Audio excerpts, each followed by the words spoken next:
Welcome to the podcast, Entrepreneur Perspectives, building and protecting your business one podcast at a time, a CatSource family production. In this episode, we discuss LinkedIn, creating content, and podcasting.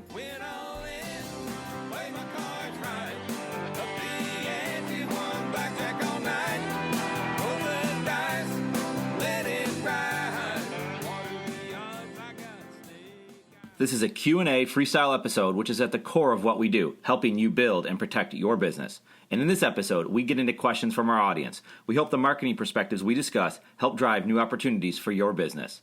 In our last marketing episode, we said we would talk sports, but we didn't. So we have fixed that for this episode. We discussed sports as it relates to branding and building a business. We also hit on our NFL playoff predictions, which are already wrong. Of course, we were both on the wrong side of the miracle in Minnesota as the New Orleans Saints went down in disastrous fashion. On that note, let's get right into this Q&A, episode number 27. All right, we are back with another podcast episode, a freestyle episode, and today it's myself and John Priori here. How's it going, John? It's good. How are you? I'm good. So we want to talk about a lot of questions that we've been receiving in social media, email, just with our clients in general. It's kind of like the common theme questions, right? Yep. So we want to get into that. But first, I got to ask you, because before we started this podcast, we were talking about the Ball family, the LeVar Ball-led family, the Lithuanian kids that are out there now. What is going on? Because you were just filling me in on something that's happening in Lithuania. What's up with that? Yeah, so I'm one of the few I'm a big LeVar Ball fan. I actually am. I love him. I love the entertainment. You're not the only one, because my son, every time I turn around, he's doing his work, he's doing other things, he's playing sports. But when he's got free time, he is watching the reality TV show of the Ball family. I love it. I love them. I mean, like, it's just incredible what he's doing. In general, I'll talk about LeVar. We're not going to get into parenting or anything like that. But what he's doing in his business, the Big Baller brand, is incredible. So, as many of you guys probably know, they joined the Lithuanian Basketball League, one of the teams. They dropped out of one of the events, and they started the Big Baller Brand Challenge. And this is in Lithuania? In Lithuania. All right. Runs from January 9th to January 28th. And so it's just a challenge, like your typical college basketball challenges. They do the ACC versus SEC. It's like a tournament, yeah. So they did this all for the money, and so the two Ball brothers would be able to play a lot. It brought in $120,000, which is a lot for a Lithuanian basketball league. And yeah, they live streamed it on Facebook. It got throughout the game. It was a Tuesday at 1:30. It got 1.6 million views. At one time, there were over 100,000 people in watching the game. Wow. Which is a lot. And both his kids were playing in this. Yep, they both played. I think they both combined for like 29 points. Yeah. It was nothing crazy, but it was, people just want to watch the Ball kids play. Yeah. And they want to see LeVar on the sidelines. They had the Big Baller brand in the center court. The refs were wearing Big Baller brand shirts. It was pretty incredible. Yeah, incredible. and like you said, we're not getting into his decisions as a parent. We're not here to judge any of that. That's for another. There's millions of episodes of podcasts and blogs you can read, I think, talking about the Ball family and all that's going on. But, we look at it from the standpoint of creating content and creating content that kind of stands out where people would want to watch. Yeah. And, sporting event, of course, is going to maybe draw people in. It's something different. But here these people are. They're taking basketball, and they're not in the NBA. They're not in college, not in high school, right? But they're making a profit. They're making money, let's say. I don't know what kind of profit they make, but they're making money doing something that they enjoy doing. Yeah. And what comes of it, I don't know. I don't know if they're good enough to go in the NBA like Lonzo Ball, right? But right, so I don't know. It's interesting to say the least that they are creating this content by themselves, and they don't need. This is the most amazing part. They don't need ESPN there. Nope. ESPN's showing up because of the fact that it's such a big deal, and they have, when they get off the plane, right, you see the ESPN reporters and other reporters from all over the world waiting for them to get off this airplane, and these kids aren't NBA players. Yeah, and it's incredible. So one good comparison would be the backage of small businesses in today's world. So a lot of people are for small businesses, pro small business. We have Small Business Saturday, I believe it is. So LeVar is competing with Nike, Adidas, ESPN, NBA. He's competing with all these big, large corporations, and he gets a lot of hate for it, but a lot of people see it as, why not back the small business? He's LeVar, he's trying to make a name for the Big Baller brand, and so that's one view you could take on it. I really like it. So he's he's doing it. Like you said, he's creating content. Mm-hmm. He's getting on Facebook. He's getting 1.6 million people to view a Lithuanian basketball league. Like, when else would you see that? I've never even watched a Lithuanian basketball league. You didn't even know like that would even exist, right? You knew there's teams like you hear about Spain and Italy and like all that. No, that's a good point too. And he's utilizing the tools where you don't need the third party to actually publish yourself. You can publish a blog, you can publish a video, you can publish a radio show without going to someone and convincing them that you should put my show on NBC or ABC or ESPN. You get to do it yourself. Now, of course, if you can get more distribution by going to one of those networks, of course that's going to be a good thing. But when you can't, you make of it what you make do with what you can. And you're not limited then by certain rules and restrictions that these other people are going to put on you. That's the way he was able to sell his shoe for $500. And he actually, there's a lot of stuff because people haven't gotten their shoes yet, but he still sold, he might have sold out, but I know they sold a ton of shoes for $500 a pair because he had no restrictions. He could sell them at whatever price they had. And, he's his own company. He can do whatever he wants, which goes, again, kind of like this podcast, unscripted. Right. He can do whatever. Well, think about it this way. If he sold his shoes for $50, who's talking about that? No. You get online and you can go buy shoes for $50 anywhere. So there's nothing remarkable about saying, I'm selling shoes for $50. Yeah, they're nice-looking shoes. I might buy a pair, and they're easier to buy. It's like, no, I'm going to sell shoes for $400, $500. That's like... Who's crazy enough to do that? And it sounds ridiculous, and I'm not buying those shoes, and my kids aren't buying those shoes, and but that's, I think, the point is doing something that is going to stand out. And I think in sports you have that opportunity to stand out, but even still, like basketball in Lithuania, and like at a country like basketball exists everywhere. Like kind of taking this conversation to just sports in general, because we love talking about sports.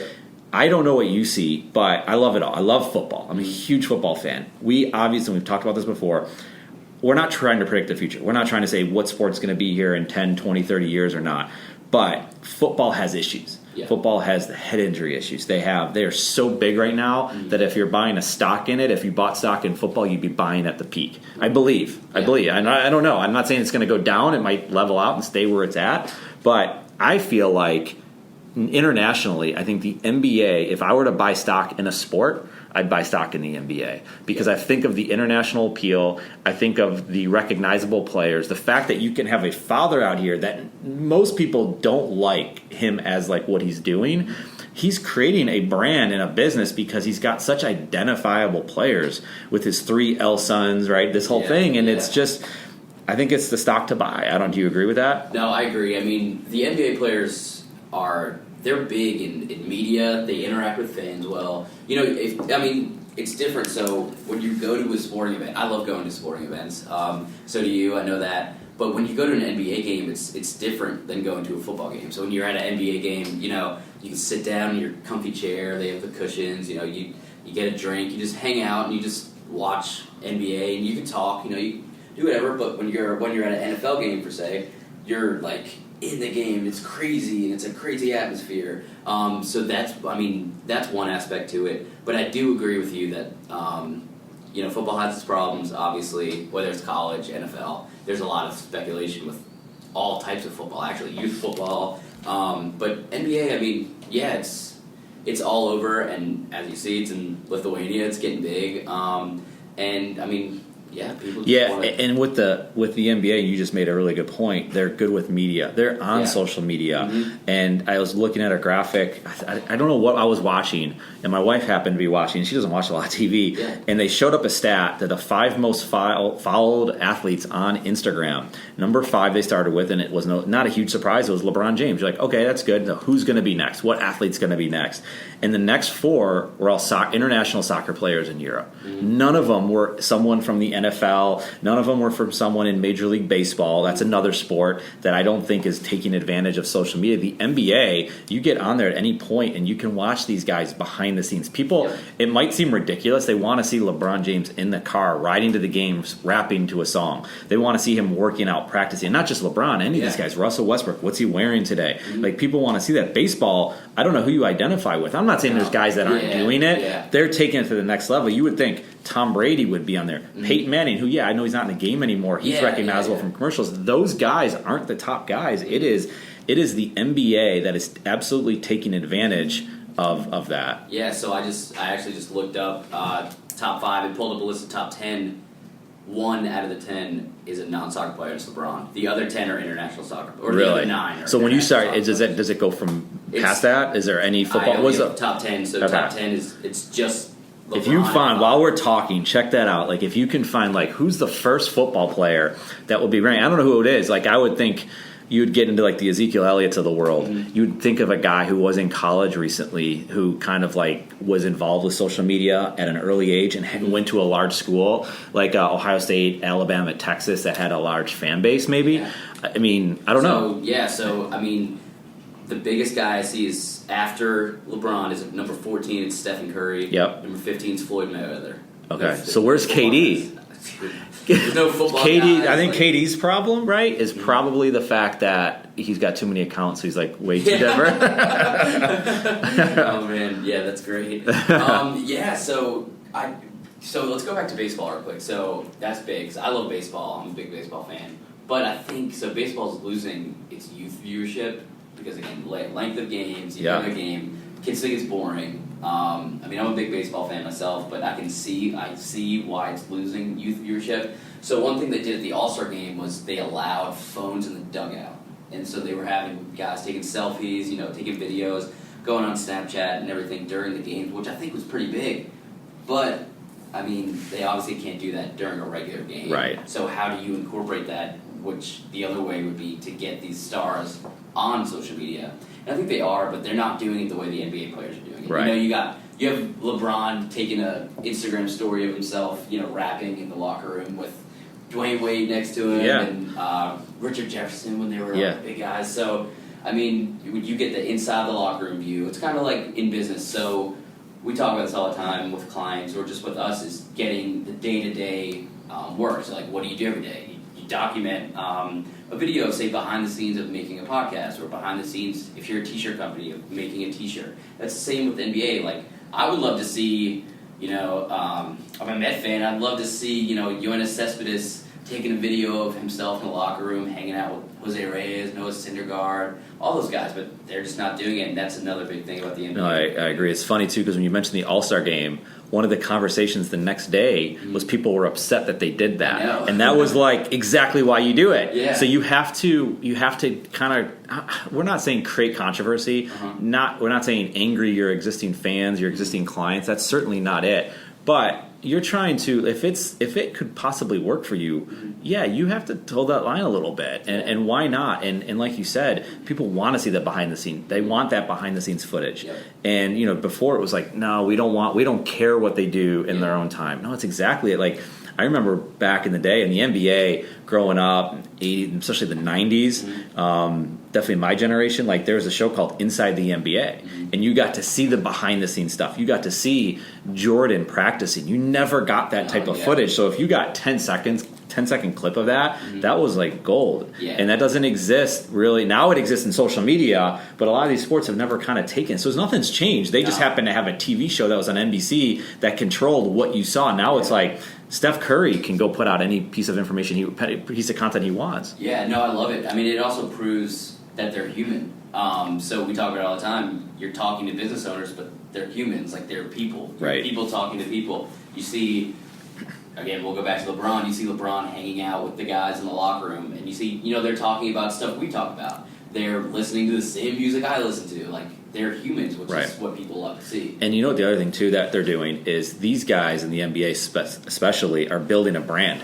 So when they're building a brand, they're not just thinking about what's happening today. They're talking about what's happening in the future. They're thinking about LeBron's 33 years old right now, and in 10 years he's not going to be in the NBA. But he's building all these followers. So we're talking about like business owners. So if you're building this content, you're talking about these different stories, think about in 10 years your business is going to be disrupted. Yep. So why not start building content today that's going to help you down in the future. Yep. And you want to start coming out with new sneakers and all this kind of stuff. Jordan had it made because he was the only guy that they were really focusing on. Yeah. These guys are creating their own content as they're in it. And they're going to have all those fans. And when they turn around in 10 years and say, I want to sell you sneakers, or I want to sell you, or Kobe Bryant, right? Kobe's doing investment banking now. And he's got people immediately that want to talk to him because of who he was and also because he had a following. Yeah, that's huge. I mean, the following is huge, and then social media in general is huge, and as you see, it's taking over and it keeps changing, which is kind of where I want to get into next. Like, that was good, but I'm gonna. So well, sports is how we start things, right? We always talk sports, and like, well, why do you talk sports so much? Because like we have a conversation for 25 minutes, and then we get into business. So let's get into business. Let's do it. So again, behind the scenes, that's kind of how when I walk in the morning, we talk about the game last night, or a big topic, and then we eventually talk about our clients and all that. So we're gonna do the same for you guys. That's So now I'm gonna get into 5 kind of questions and bigger ideas that people have been asking us that they're wondering, or just things in general that they don't understand. So we're going to start with LinkedIn.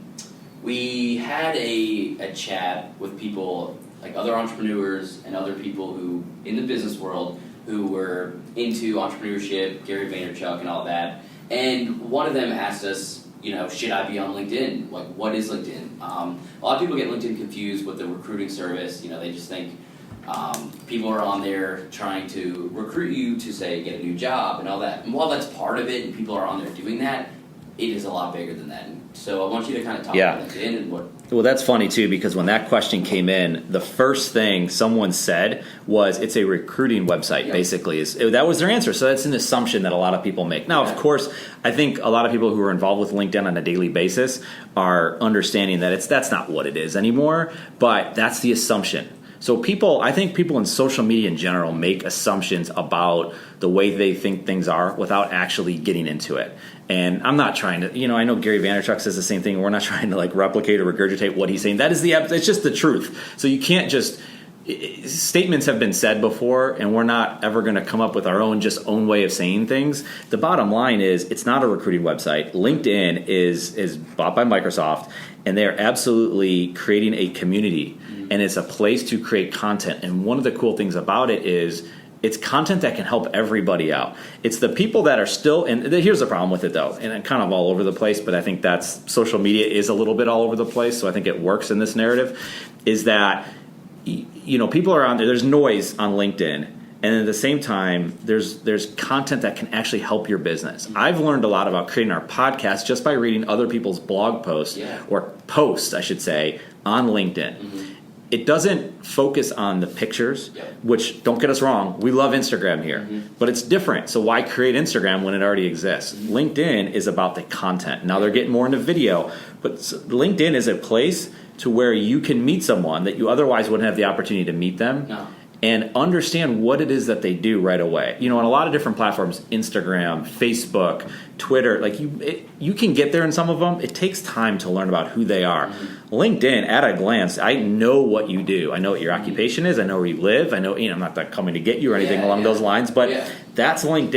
And I think it's a place more than anything else that we like to share content and give our stuff away. Read it, do with it what you want, and I think that's the key point of it. And it's not, it can be used for recruiting, and I think recruiters, no offense to recruiters, they're using it wrong. Because as I sit there, I get messages on a daily basis asking people to join their company, or to buy their product, or to do this or to do that. When LinkedIn is just, it's a community. In a community, you help each other out, right? I think of a city, like I grew up in Buffalo, city of good neighbors. People would help each other out. During a snowstorm, if your car was stuck, I would help you. I wouldn't ask for you to buy something from me afterwards.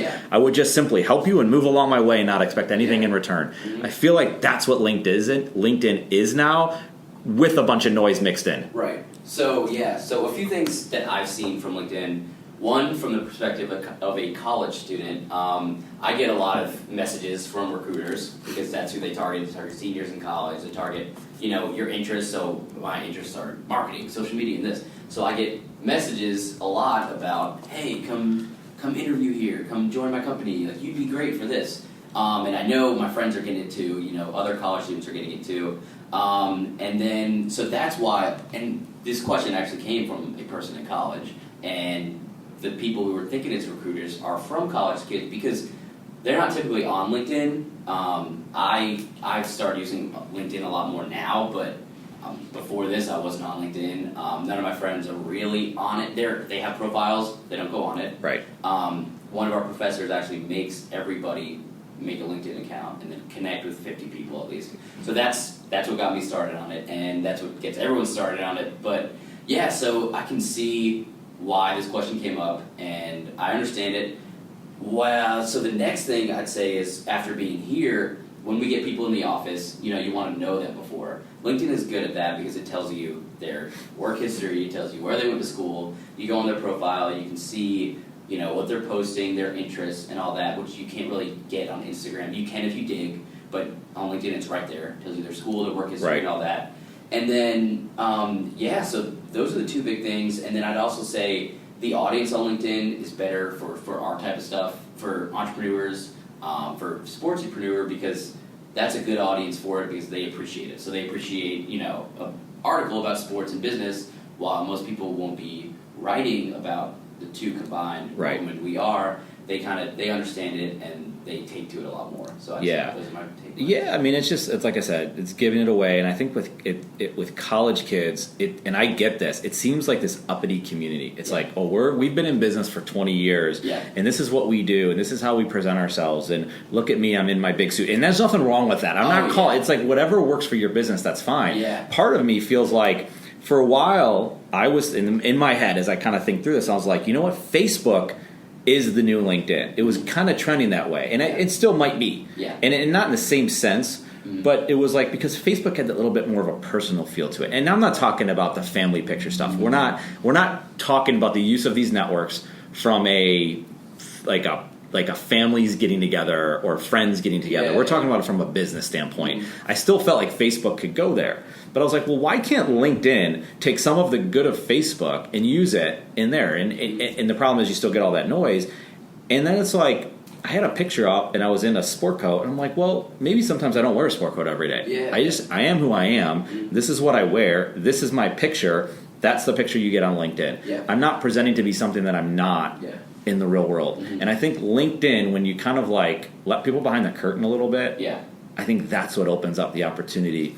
And then it's also about engaging with other people's content, because there's a lot of good content out there, but it still amazes me, and I think we said this on a couple podcasts ago, if you like content, like it. Yeah. Share it, comment on it, talk to the people about it, because it's amazing. You don't know how much, like if I create a post and someone likes it, I'm grateful. I'm like, oh my goodness, you hit the like button. Like, I'm so excited. I'll connect with you. What do you want to do? Right. What do you want to talk about?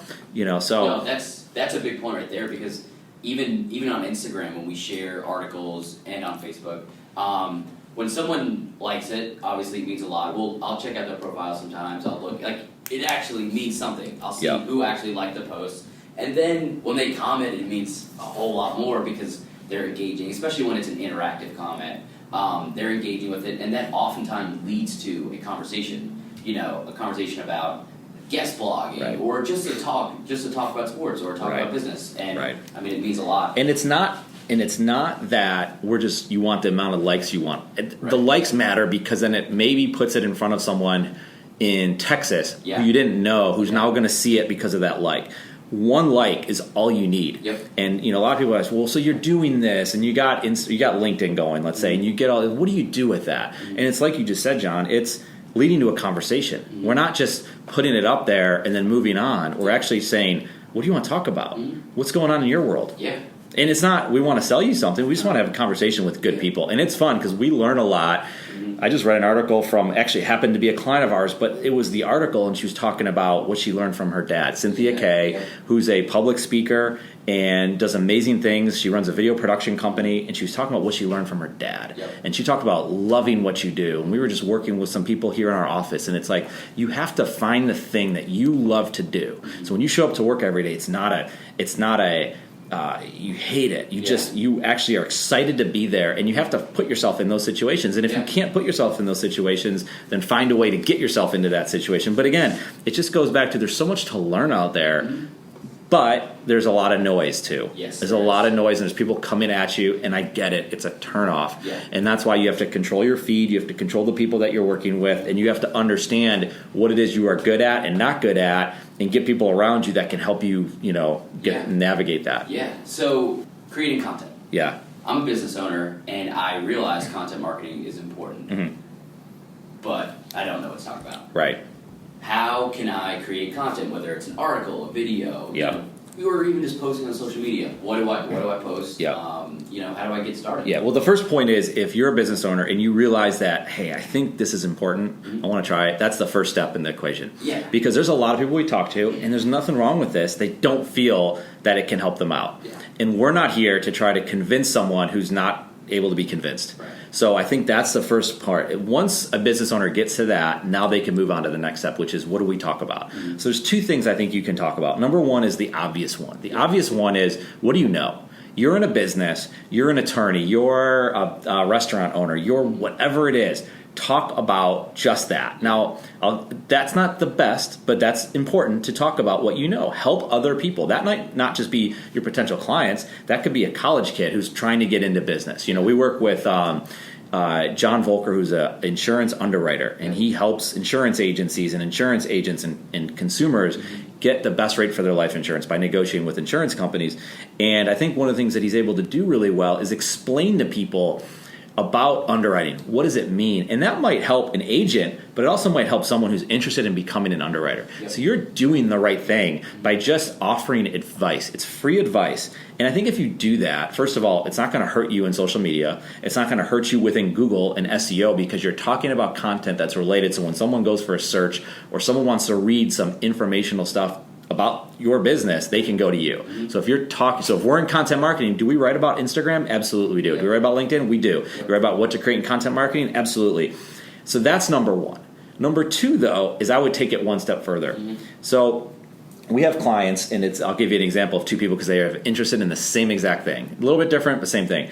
Longleaf Consulting in Aberdeen, North Carolina, and Lori Adachi in Santa Clarita, California. When I asked them the question of removing everything you do in your business, what is the one thing that you enjoy the most? And there's a lot. You have family and all this kind of stuff, right? But I'm like, something that is just you. What do you enjoy? The answer, coffee. They love coffee. They love everything about coffee, like talking about coffee, like drinking coffee, like going to coffee shops. They like having their clients come in and offering them a cup of coffee and hosting people at their house. It's coffee, everything.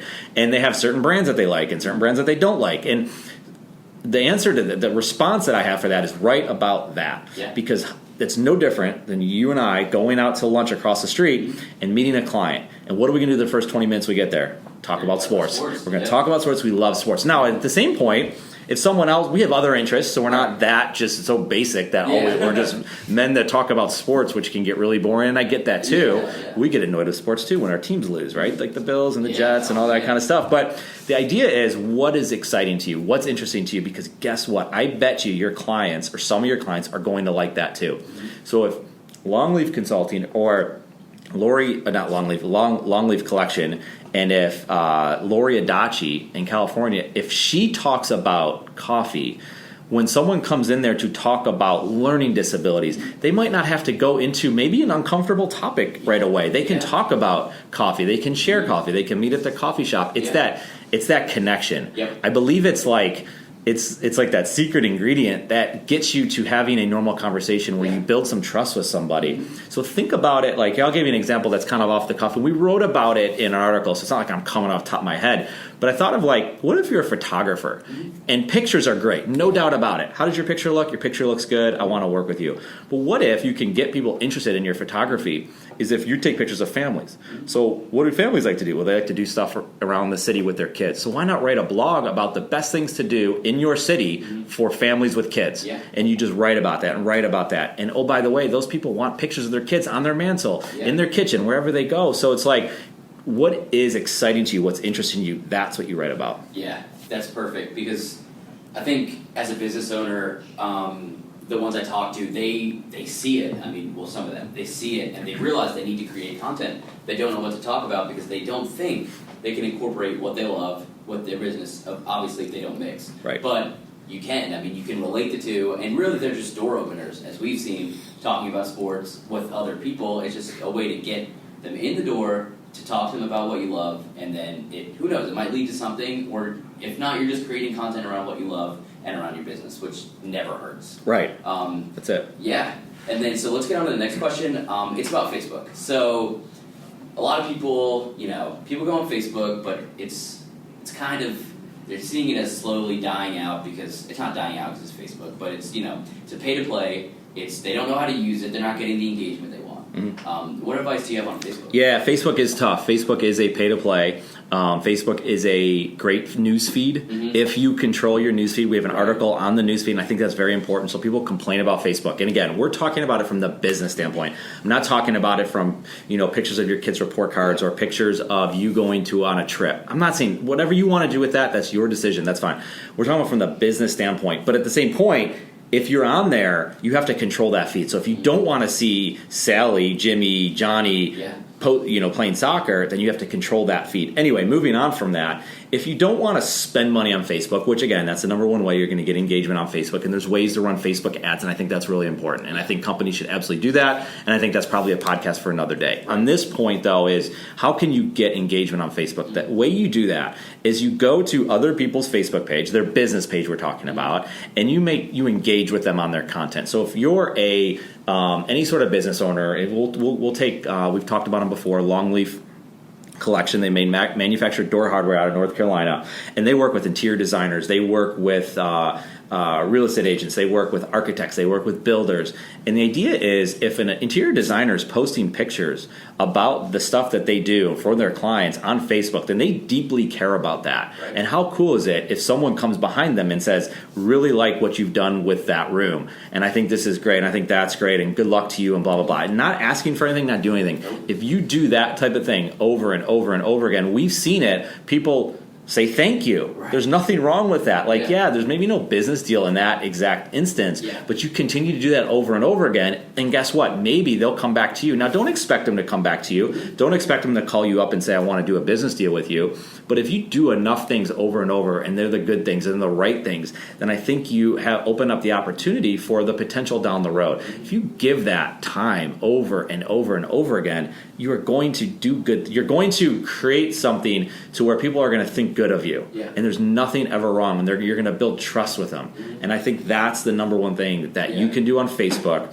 And of course, your own page has to look the part. You have to have fresh content. You got to reply to people if they come to you. Mm-hmm. But we're saying go out to other people. This is it's not cold calling because you're not asking for business, but it's very similar to showing up at someone's business and knocking on the door, walking in and having a conversation with that business owner. This is just a very more passive way of doing it. It's easier. People don't want to be disrupted during the day. Yeah. They want to have just real conversations. And if they don't respond, they don't respond. But guess what? If you do that 1,000 times, I guarantee you're going to have phone conversations if you've done it right. And don't say, call me at 800, blah, blah, blah. Yeah, it drives people nuts. That's crazy. Yeah, I agree. The Facebook ads are really important. We're not denying that. They are very important. However, if you want to find a way around that, or even if you just have some extra time and you're trying to find new ways to engage with people, to just have conversations and talk about your business or even another person's business, you go on there, leave genuine comments, not just, hey, great stuff, like I said, but leave it genuine. Well, and that's the Instagram game. So you talked about that before with LinkedIn. So Instagram, again,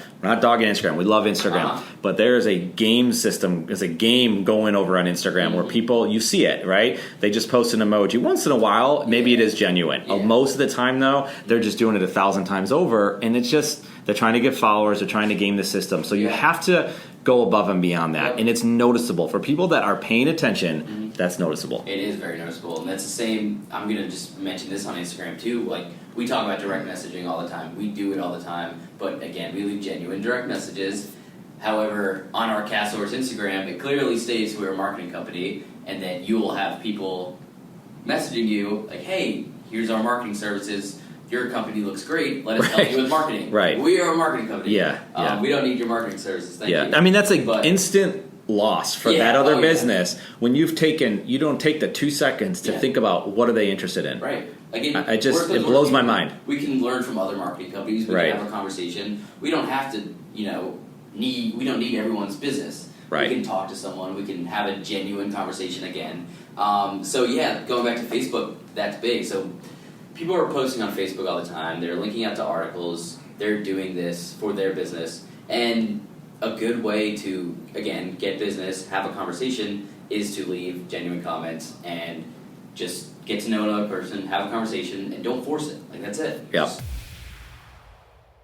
This podcast episode of Entrepreneur Perspectives is brought to you by CASCM. CASCM helps you, the business owner, engage with your audience like never before. CASCM partners with business owners like you to help you create your online presence through content marketing, which includes website development, content creation, content distribution, and social media management. From developing your story to execution, CASCM engages your audience. This is CASCM's passion. This is what CASCM does in its own business, and CASCM is excited to bring these services to you. Want to learn more? Simply visit CASCM.com. Let's transition to the next question, which is about podcasting. Yeah. So we have been rolling our podcast. This is going to be episode 27. I think that's right. Yeah. That's just exciting. 20 more than the average. We've heard, right? Yep. 7's the average. That's it. Yeah. Keep going. Yeah. But it's exciting. So when we save episodes, it's 027. Just to set 027, I think. Wait, yeah. No, let's not get too crazy, but you explain that. 027. So that's so again, that's just for us. So we just keep going, so we literally don't stop. Like if we go out, we get guests all the time, but we enjoy making episodes like this where they're unscripted. We're just having conversations, and we're trying to help you guys, help the business owners, just get different perspectives and just talking about different topics. Why do you think podcasting is so big, and why do you, I guess, enjoy it? Yeah, I mean, so this business, CADSource, is almost 5 years old, but it's about 5 years old. And before the business was built, I started reading a lot more, and then I started to listen to podcasts a lot more. And the number one reason why was, as we know now, is time. Is because I only had so much time in the day. I have 3 kids. So I have a family, obviously my wife, I have business, I have things I have to do. It's how can I accomplish different things? I got to take my kids to events, sports events, dance class, acting class, whatever you do, whatever you name it, go on trips. It's time. Yep. How can I get more information in less amount of time? Yep. And that was podcasts. And that was just and that was the way to do it. Plus, it's almost like it's entertainment in a way. Yeah. But in a productive way. Yep. So I love entertainment, but I want to be productive. So how can I combine the two? And then also, I feel like podcast allows you to get out of your own head. And I feel like when you have good thoughts, positive thoughts kind of coming in, you don't have a chance to be down. You don't have a chance to sulk. You don't have a chance to be negative. And I think that's like, if you're not in a great spot, or not even in a bad spot, but you just want to be in a good mindset, I think podcasts absolutely help you out, because most of the time they're positive podcasts, unless you're listening to like a Jets podcast, I would say, right? Yeah. But so I spend a lot of time driving, an hour each way here. When I go to school, it's about 3 hours. So I spend a lot of time in the car driving, and I could be listening to music, but really, I mean, I used to do that. I used to just listen to music the whole time, but I don't get anything really out of that. It's cool to listen to music. I like music, but if I were spending that time listening to a podcast about, the Jets, or about business, or about even storytelling about, storytelling about, say, a murder mystery, you're still learning. It's like an audio book. You're learning how to speak. You're learning how to listen. I mean, and then you're learning about topics that you just wouldn't know about. Right, and you can exercise. I mean, it's just that time function of it. And you're right, the stories, because you get more of a narrative behind how things take place. Yeah. What is behind the scenes. I listened to a podcast recently, and it's an NBA podcast, and they were talking to the general manager of the Golden State Warriors. Yeah. And you just assume it's just some basketball guy, but he's telling his unique story. He's telling the behind the scenes stuff, the stuff that he's talking about, and we can link to it in the show notes. It's a really good podcast. It's over an hour long, but it's like one of those things that's worth listening to, because you get a true story behind who this guy is, and you walk away being like, I like that guy. Yeah. I get what he stands for, and I get what he's doing, and he's genuine. It's like, wow, that really you get to hear.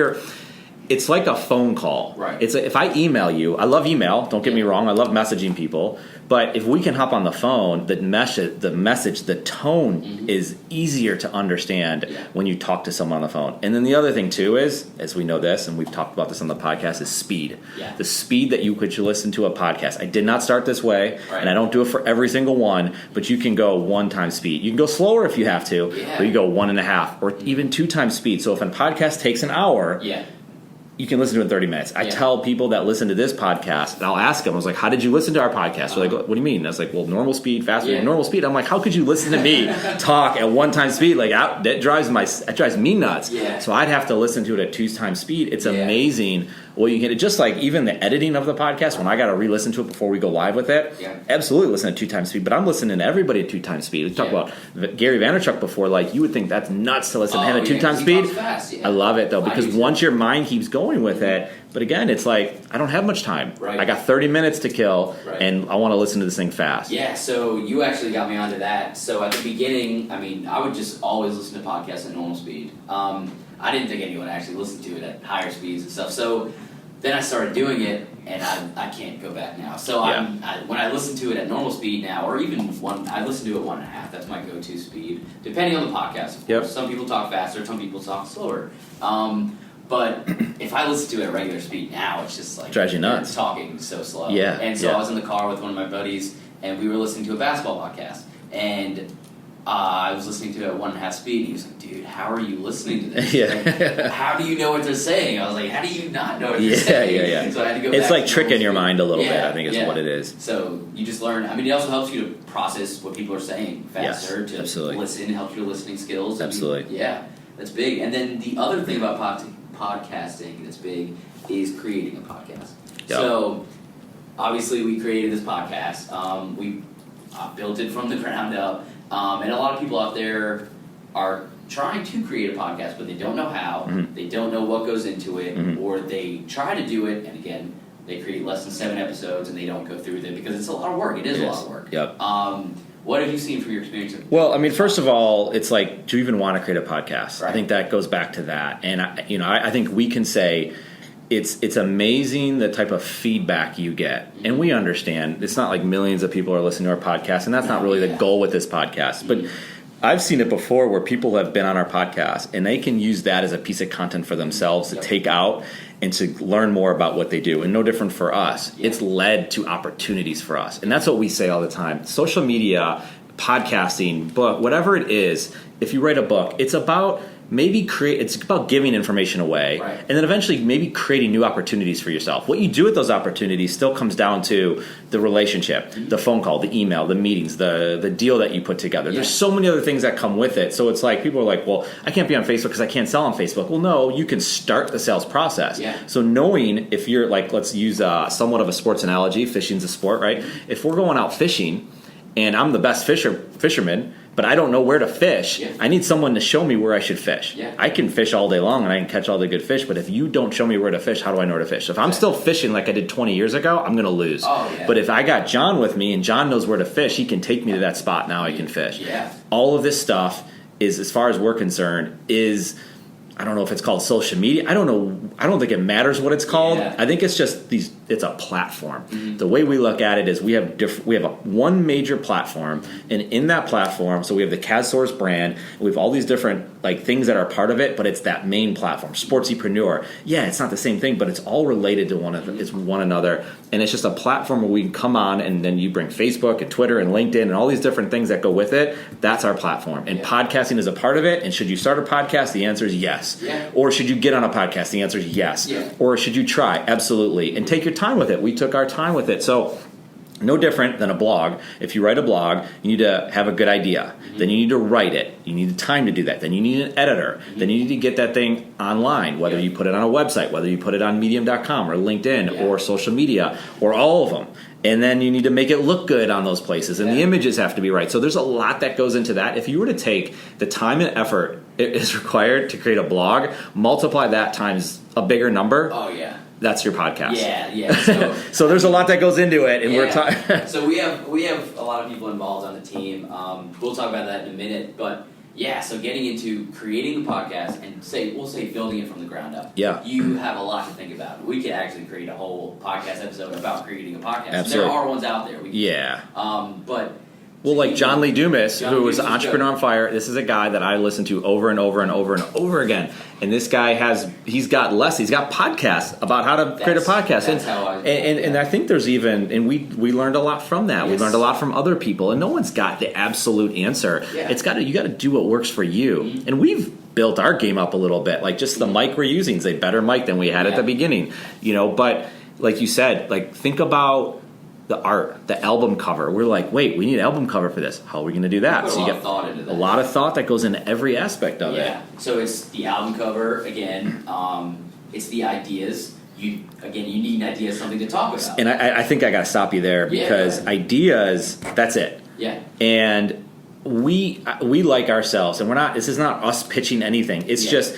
If you don't have the ideas, that's okay because you're probably really good at something else, but you need to find someone who's got a good idea. Yeah. That's like going back to the photography thing, and that's not a just great concept. I'm trying to give something basic so people can understand what we're getting at. The ideas is everything because there are people to execute on those ideas. Yeah. There's tons of software and technology and salespeople, whatever that thing you're looking for, but ideas is what starts it all. Mm-hmm. And if you don't have a good idea, that's okay. It's not a bad thing. Go find someone that can help you create that idea. Yep. That's the number one thing because the ideas come along the ways of not only just you and I talking on this podcast, like you said, the album art cover, the script, if you do have a script. And again, when we talk about script, we're not like every single word we say. We're just trying to let the guests know the different types of questions. There's effort that goes into that. Mm-hmm. The ideas of what website you're going to put it on because that's another aspect. You have to host the podcast. Yes. And then you have to have like the Blueberry system, right? So you can go and do all that. And we're not going to get into the technical stuff because guess what? We don't do that all,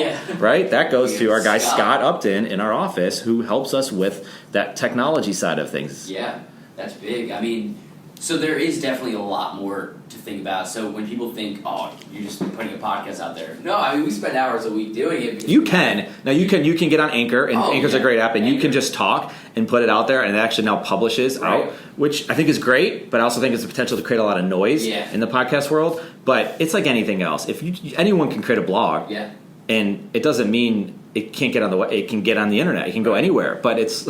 Is it good? Yeah. Is it worth listening to? Is it worth reading? And that's the video, same thing. Like you want something that's gonna. I think people recognize when it was given time. I agree. And one thing that I really love about this whole process is meeting new people. So we'll reach out to a lot of people about being on the podcast.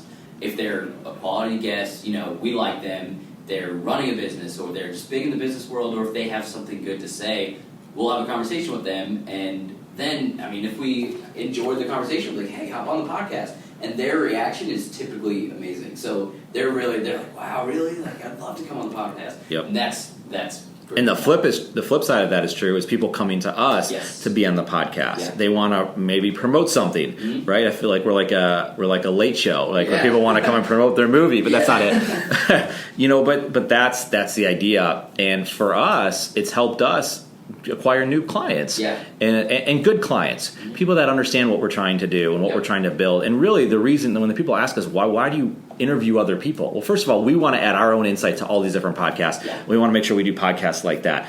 But really, we want to help other businesses. We say it, building your business one podcast at a time. That's to the listener, and that's to the person that's the guest on the podcast. Yeah. That's to us, too. Yeah. We're talking about ourselves. Oh, yeah. Everything that we do at our business is things that we're helping someone else do. Yeah. So we wouldn't say, go do this if we didn't do it ourselves. Right. So we have to believe in our own stuff, and I think that's in it for any business owner should do that. Yeah. So, I mean, podcasting, and here's the thing. I've been listening probably to podcasts, I don't know how many years, 6, 7 years or so, and I think a lot of people right now, podcast has gotten really big probably in the last 18 months. Right. I think it's kind of taken to another level.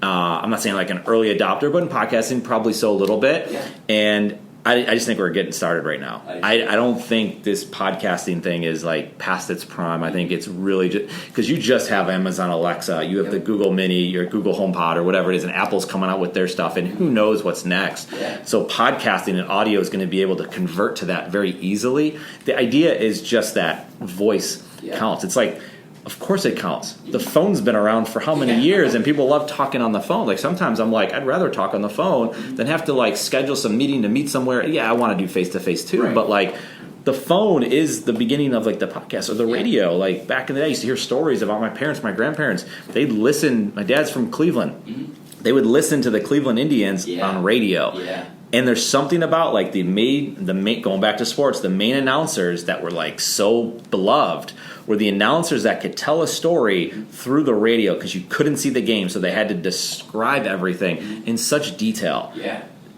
Nothing's different today. We're not describing a baseball game right now, but like there's something about just hearing it and using your imagination to figure something out. You get the 1 sense and that's it. Yeah, it's incredible. So whenever you get together at like family get-togethers and you have the older generation there, they tell you again about when they were all huddled around the radio listening to a very important game, and the announcer did a great job of making them feel like they were there. They painted the picture. And that's the same for now in 2018 when you're listening to a good podcast and they paint the picture of, whatever story they're telling. They paint the picture, they make it feel like you're there. And, I mean, honestly, nothing beats that while you're driving or while you're working out. That's awesome. It's great. Yeah. It's unbelievable.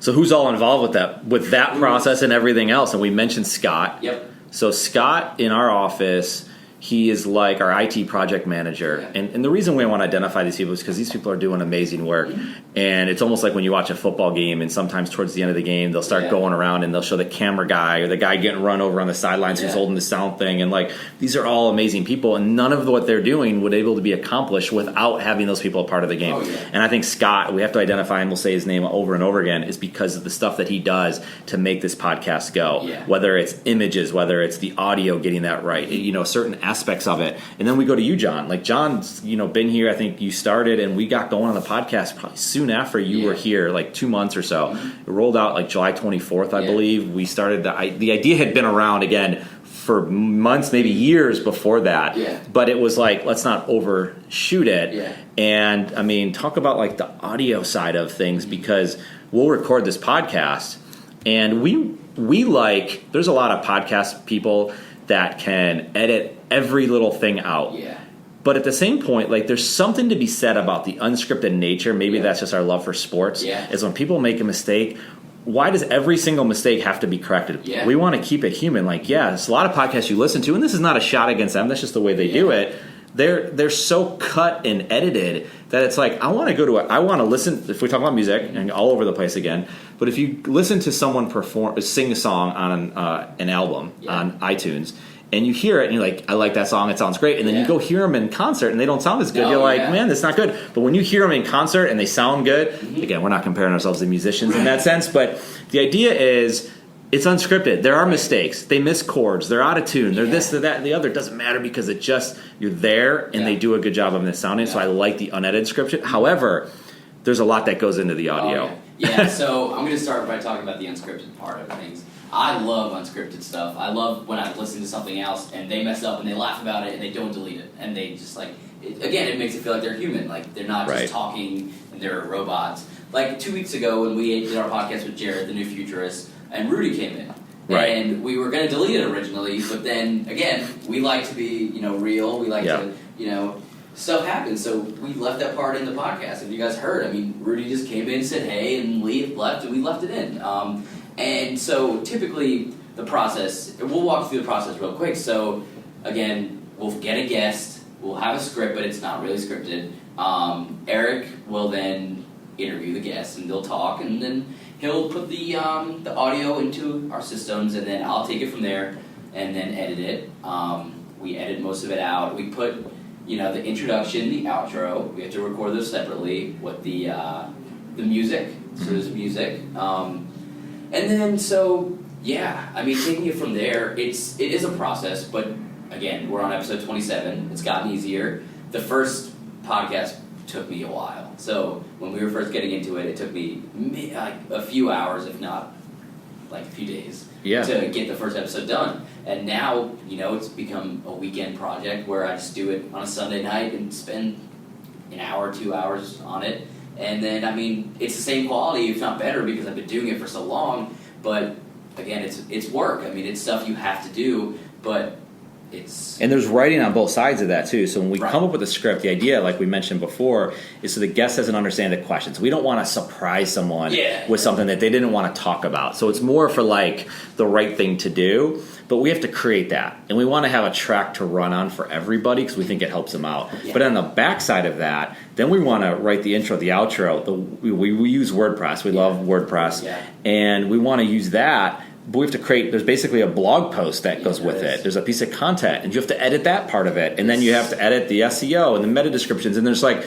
It really doesn't end, and then you have to get in there. So if you're going to put it on iTunes or Google Play or Stitcher or all these different things, there's ways you push out to that. But you have to first of all, like we had to like, how do you get this thing on iTunes? Yeah, we had to like, wait, Mom, I'm on iTunes now. Like, it's like it's not a huge deal, but you have to get approved for it. Yeah, it was. I mean, it's big. It's a lot more work than I think we both thought. I mean, I don't know. You might have thought. No, it definitely was, but I think in a cool way. I was like excited that it was like there was so much to it that it made it like you're actually you're really doing something. Fun. I mean, it is fun, and now it's like we can't go without it because it's what we've been doing for a few months, and we love it. I mean, it's cool, opening the podcast app, opening iTunes, and just. You could hear yourself. I mean, what's interesting too is I hate listening to myself. I think most people do. I think the more you do it, the better you're like, okay, I can live with this now. It's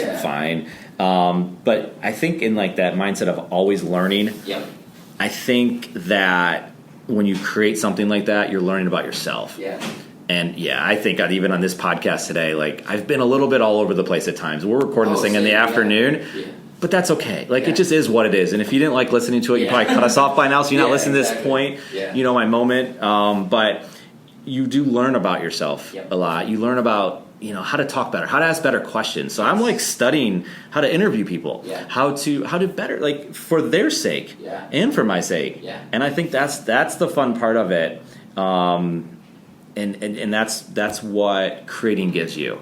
To put yourself out there a little bit, it is hard. Mm-hmm. And I would say anyone who hasn't done it is extremely difficult.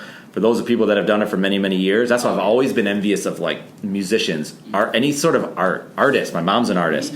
Like to be able to put something out there for everyone to see and for everybody to judge.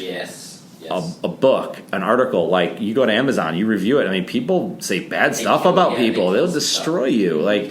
And that's one person's opinion. And I think in business, what you get to the point of is like, these are the things that you do. This is how you can help someone. If that person doesn't want to work with you, okay, move on to the next person. Because guess what? They're everywhere. People, businesses, they're all over the place. Yeah. You have to do it right. And if you do it right, then maybe you're going to get opportunities if you continue to do those things. Yeah. But always been envious of people that have created content, like a musician that can put a song out there. Yeah. And I think it's just amazing. And I think that's what drives a lot of us to say, let's just keep creating these new ideas. And it's fun.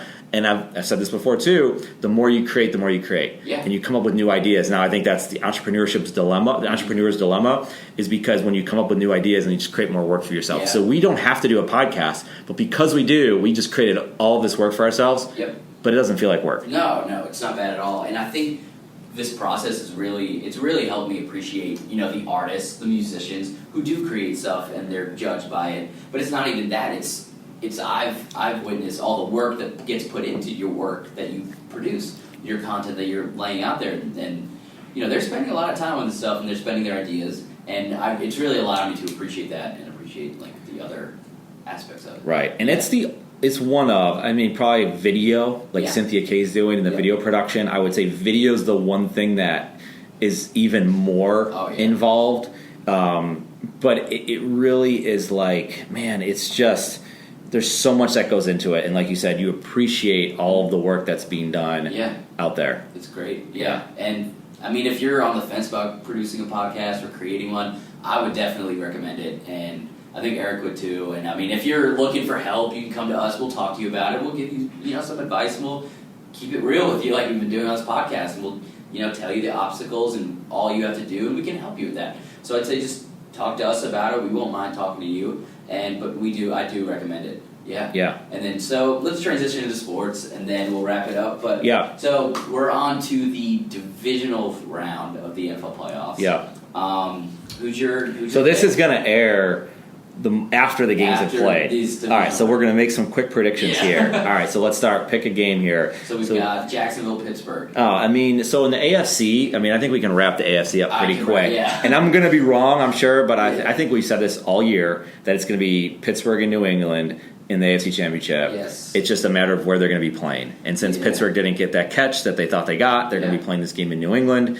Of course, the Jacksonville team that's playing just beat the Bills. The Bills maybe should have won, but that was hey, they were there. Yeah. 17 years, it's been a long time. Yeah. The drought was over. The drought is older than my son. Yeah. And by multiple years. But anyway, I think Jacksonville is a really good defense. I think they're going to struggle. Pittsburgh's got redemption on their mind because they lost him earlier. So I don't know if Pittsburgh, New England, we agree that the AFC Championship is set. I agree with that. I mean, as much as I'd love to see the Titans beat the Patriots, I can't see it. Yeah. I think it'll be Pittsburgh, New England, and then the NFC's tough. I mean, you got Atlanta versus Philadelphia. I mean, I kind of booked Philadelphia to go all the way when they had Carson Wentz. Yep. Now it's Nick Foles. Nick Foles can play. I mean, and they have a good defense. Yeah, Nick Foles can play. The defense is good. I don't know. I mean, Atlanta's got. So who's your pick? Something. I'll go with Atlanta. You're going with Atlanta. Okay. I'll go with Atlanta. So I'd probably say Atlanta too, but it's home field advantage, which I don't know how much home field advantage matters as much as it did. Yeah. Atlanta's got some. You know what? As we're just kind of like talking through, I'm picking Philadelphia. I'm going to pick Philadelphia. I think like a little bit more of a low-scoring game. Oh yeah. I don't think Philadelphia's going to the Super Bowl. No. So that's kind of giving that part away. I'm going Philadelphia. Yeah. All right. It might be low scoring. Yeah, we got Saints and Vikings. I'm going the Saints. Yeah, I'm the Saints too. Yeah, so I like the Saints. So when the Bills played the Saints, and that's not an even matchup, the Saints showed me something. Again, it was against the Bills, but it's an NFL team. Yeah. And they just, I don't know what it is. They have Breeze, they got Thomas, who I love, Ohio State guy. Yeah. But they're so balanced, and they got multiple ways to hit you. Yeah. Their defense is legit now. So I agree. I think New Orleans in a dome. Yeah. Right. So I think New Orleans is going to win that game. Yeah, I like the Saints as a sneaky, Super Bowl pick. I mean, they're not so sneaky anymore, but they're not not everyone's talking about them. No. I mean, you got Drew Brees, and Drew Brees has done it before. He's proven it out. Yep. I mean, I like them, and then I don't know, man. I mean, I hate to see the Patriots win another one, but there's controversy in New England right now. There is. I think a lot of that's overblown. It is. I think so too, but it's hard to. So are we making predictions then? So we'll just go all the way. Let's do it. Yeah. So Pittsburgh, New England. I gotta go with the Patriots. You want the Patriots? Yeah. I could see it. You know what? I'll go off the beat path. I'll go with the opposite. I'll go Pittsburgh. Good. I'll go Pittsburgh. I would like to see Pittsburgh, maybe. I think if a team's going to get the Patriots, they're going to have to be balanced.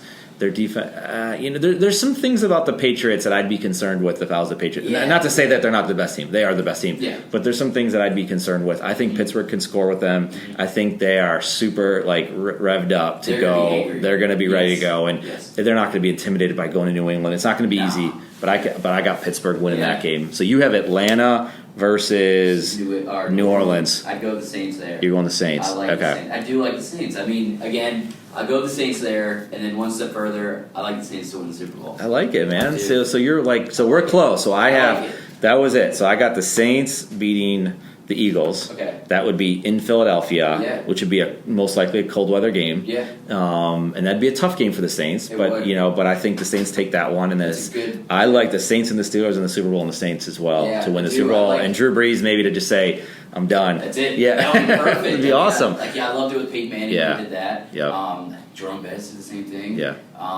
That would be great. Yeah. And then I like the Saints. I liked Marshawn Lattimore. I wanted him to be a Jet, but Jamal Adams can't go wrong with him. He's good. He's good. He's good, but Marshawn Lattimore's book it. Everything we just said will be wrong. Yep. It'll sideways tomorrow. We make no guarantees about the future of business and social media and absolutely the NFL. And I think anyone that's funny when you watch, people make predictions. There's a lot of matter of factness in sports predictions nowadays. And I think one thing we all have to understand, and I'll just say this. So at my house, not every week, but we did it a lot.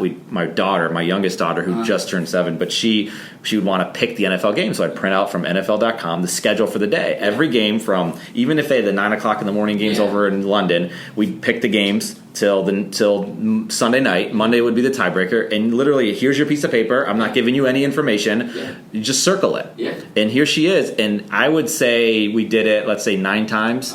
She probably won it 6 out of the 9 times. No joke.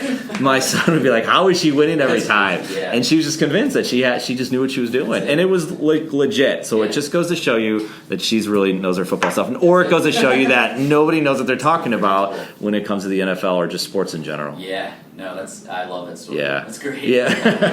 Yeah. So that's awesome, man. So we covered a lot of topics, covered a lot of ground. I think that's let's close it out for the day. Yeah. And we'll come back. We'll do some more of these podcasts. Here's a few things. If you have questions, absolutely hit us up. Let us know what your questions are. We can do more of these types of podcasts as often as you want. We're doing a lot of guests, not only for our interviews on the podcast, but guest blogging, and that's been a big hit. Yep. So if you want to share ideas and have some thoughts, send it to us, and just know we'll help you. We're going to help you edit this. We're not saying send us your blog and we're just going to post it. Yeah. We're going to make your blog look good. So if you can't write, I don't care. Just give us the ideas. It's your idea, and we'll put it on our Sportsepreneur blog. Like any thoughts, questions, let's do it. Yeah. Let's do it. All right, John. Perfect. Good. Enjoyed it. That was fun. John, it was absolutely awesome having you on this podcast. From the can-do and positive energy he brings our office to the perspectives as a millennial with a constant thirst for knowledge, everyone at CADSource is better off for having you on the team. The perspectives from John and this episode as a whole are now perspectives you as a business owner and entrepreneur can use for yourself. And for that, John, thank you. And for any entrepreneur with questions on marketing, feel free to send them our way, and we'd be happy to answer them for you on a future podcast, online or in person. If you have questions, feel free to reach out to me directly. You can contact me on Twitter at Eric_Kaz or with the same name on Instagram, or you can find us at CADSource.com with links to us on the different social networks. Thank you for listening to our CADSource podcast, Entrepreneur Perspectives, building and protecting your business one podcast at a time. Until next time, we're out of here.